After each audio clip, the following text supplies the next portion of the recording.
peer review means it's correct. No, peer review doesn't mean that something is correct. Where'd you get that idea? Well, people use it that way. Peer review doesn't mean that something is correct, especially not in the humanities. The humanities are subjective, and that means they don't have a notion of correct other than political correctness, meaning that the opinion of the paper lines up with the opinion of the majority. So the fact that a humanities paper is peer-reviewed doesn't really mean anything.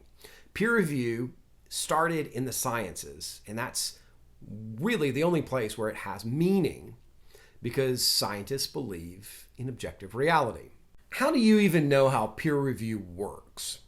I've published tons of scientific papers in top journals like Physical Review Letters, and I've been a reviewer too, back when I was in academia.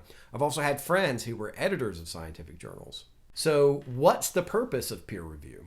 Lots of people submit papers to science journals. Some of those are from top researchers in US laboratories. Some of those are from researchers in developing countries. And some of those papers are your uncle's Bigfoot research. How does a journal decide what gets published? Editors do a lot of filtering themselves. So a paper on Bigfoot submitted to the Journal of Electroanalytical Chemistry won't even go to peer review because that's not what the journal is about.